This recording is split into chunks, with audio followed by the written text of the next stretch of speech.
One thing a lot of people like about One Piece is that Luffy's an MC who didn't get a crazy power and his devil fruit was kind of basic. When we look at other MCs like Goku who could turn into Super Saiyan God, etc. and he has access to the Zenkai boost, Naruto who has the strongest tail beast within him which is the Nine Tails, and Kurama has access to different KCM modes, and Deku who gained access to the strongest quirk in One For All. He has access to even more than just super strength where we see him use Black Whip, and we know that he has more quirks that lay dormant. And I'm not saying that these characters, they didn't train their butts off to be as strong as they are now. However, some luck did go their way in assisting them to be as strong as they are. And like I said earlier, Luffy was just given a generic fruit. He wasn't given anything like the Ope Ope, the Gura Gura, or anything on that level. He made his devil fruit strong. We see how he incorporates his gears where he boosts his speed, power, durability, and other physical aspects, but with Who's statement in chapter 1017, we speculate that Luffy's devil fruit has some major importance on the story because the world government isn't just going to have someone on the level of Rob Lucci protecting it. Now, what is the importance of his fruit? Well, we'll figure it out in the coming chapters, but this video is nothing but speculation. And I want to know, how would you guys feel if Luffy's devil fruit is actually something of legend or prophecy? Would your enjoyment for him as an MC go down? But if you guys enjoy regular anime content, then make sure you guys like the video, subscribe to the channel, and hit the notification bell so you guys never miss out on a new video. With that out of the way, my name is Potential Unleashed, and let's talk about the importance of Luffy's Gum Gum fruit. Before we talk about the fruit's introduction in chapter 1, I want to make a reference to Romance Dawn. If you guys didn't know what Romance Dawn is, it was a one-shot created by Oda before he created One Piece, meaning it's not canon to the One Piece story, however it was his inspiration, and in the one-shot manga, Luffy's grandpa, who's unnamed but he resembles Garp, stated that the Gum Gum fruit could be sold for 5 billion berries, and what other devil fruit had a price like that? Lost Ope Ope no Mi, which we'll talk about a little bit later in the video. But in the actual first chapter of One Piece, the red-haired pirates, they acquired the fruit by stealing it from an enemy's ship. Specifically, it was stated that Lucky Roo was the one who stole it in its Viper car. Now, whether they stole it from the Marines or they stole it from someone else who stole it from the Marines is unknown, but more likely than not they did, and they were the ones that stole it from the Marines. And if Who's Who, if he gets a flashback, we'll see what exactly happened. But Oda did state that Shanks, he would make a move in 2021, so it would make more sense if his crew was the one to steal the fruit. And something that is now in question is, did Shanks save Luffy because he cared for him as a person? Was it because he said the same things as Roger, or was it because of the Gum Gum fruit? Shanks is a man of mystery. We know little about him, so a plot twist where he has an ulterior motive isn't surprising to me. But we do know that Shanks met with the Gorosei to talk about a certain pirate. We all know that's Blackbeard. Would the Gorosei really have been willing to listen to someone who stole the fruit that was important to the world government? And then I see a lot of people have two possible theories that Ace's mother, Roge, she was the one who had the Gum Gum fruit, since it's impossible for a woman to have a child inside of her as long as she did. We know that she held Ace in there longer than the average woman, which is true. However, well, it's anime, anything and everything doesn't need to make sense.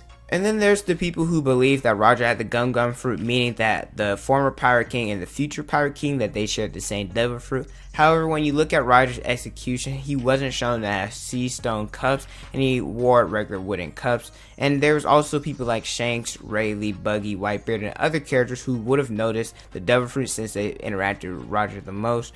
Rayleigh would have been an unbelievably bad teacher if he didn't show Luffy any attacks or techniques benefiting his devil fruit. But even in every flashback, Rayleigh appears to be surprised every time Luffy finds some new way to use his devil fruit. And the situation is the same with Roger as it is with Zebek. I see some people saying that Zebek had the Gum Gum fruit, but the Rocks Pirate, they had people like Kaido, Whitebeard, or Big Mom all included, and so they would have at least seen Zebek go all out, and if they didn't see him go all out, they would have seen him use the devil fruit, which that doesn't make any sense to me. And if he did use the Gum Gum fruit, well then why didn't they notice that Luffy used it? We saw Luffy and Whitebeard interact at Marineford, Big Mom and Luffy interact at Wano and in Whole Cake Island, and Kaido interacting with Luffy at Wano. You mean to tell me nobody notices the same devil fruit that their previous captain used? That doesn't make any sense. To me, the only thing that makes sense is that the Gum Gum fruit had to be used during the Void Century, meaning it has something to do with Joy Boy. Now, does that mean that it was Joy Boy's fruit specifically? No, however, with the world government trying to keep the Void Century sealed away, and it doesn't want anybody knowing about it, it makes sense to why they wanted to protect the Gum Gum fruit. The last fruit we saw government involvement with was Law's Ope fruit, where Sengoku stated that knowing about the fruit or knowing about the deal with the Marines, it was top secret. What if either the awakening or how to properly use the Gum fruit with either the ancient weapons or in order to fight against the world government, it was stated somewhere on the poneglyphs. That would explain why the world government would have wanted to keep the devil fruit with them at all costs. The last thing I want to talk about is the worst generation and their devil fruits. People that are important or come to mind in this instance is Luffy, Blackbeard, Law, and Julie Bonnie. Their devil fruits have so much potential. For example, Blackbeard's can basically negate all devil fruits abilities, and it also looked very similar to the Gum fruit. Maybe the world government made a mistake thinking that they attained the Yami Yami no Mi. And then we also saw in Dressrosa the Blackbeard pirates, they showed interest in hunting devil fruits, first seeking to attain Ace's Marimaro no Mi, and then Burgess, once he saw that Sabo or he couldn't attain the Marimaro no Mi, he switched his sights towards Luffy's Gum fruit. Law's Ope no Mi, it's very tricky and anyone would want to have access to the Aegis surgery to make someone immortal, especially when you think of someone like the Celestial Dragons. And then we have Bonnie's fruit for age manipulation, and the world government, it clearly has some interest in her because after she was captured by Blackbeard, Akainu, he didn't put her info down, didn't execute her because we saw that she appeared to be free during the reverie. The 3 devil fruits listed before included the Yami Yami no Mi, the Ope no Mi, and Julie Bonnie's devil fruit is unknown. I don't know why we don't know it yet. Maybe we'll get it in the actual story or in a Vivid card, who knows, but they have some ability to manipulate something. The Ope no Mi and Julie Bonnie's devil fruit has the ability to manipulate age and time,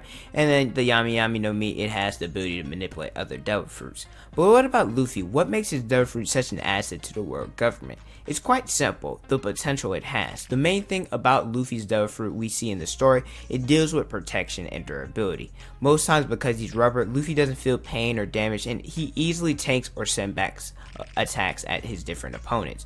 With the world government knowing about the Void Century, I believe that they know the full extent of what the Gum can do, and which is being the ultimate shield, and they're scared of the devil fruit being in the hands of someone that they'd have to go against in the future. But to conclude, I think that Luffy's going to stay a character where he made his devil fruit into something strong. I don't think it'll ever be on the level of like Akainu's devil fruit or Kaido's or Whitebeard's or anything like that. I think it has more to do with the story than raw physical strength. But if it does have something to do with raw physical strength, how would you guys feel about Luffy as an MC? Would you guys feel that he's like somebody of legend or of like a prophecy? Or how would you guys feel about that? You know, going down the Ichigo being it in his genes, or Naruto having it sealed away, or something along those lines. How would you guys feel? But let me know in the comment section below. Thank you guys so much for watching. Don't forget to like, comment, and subscribe.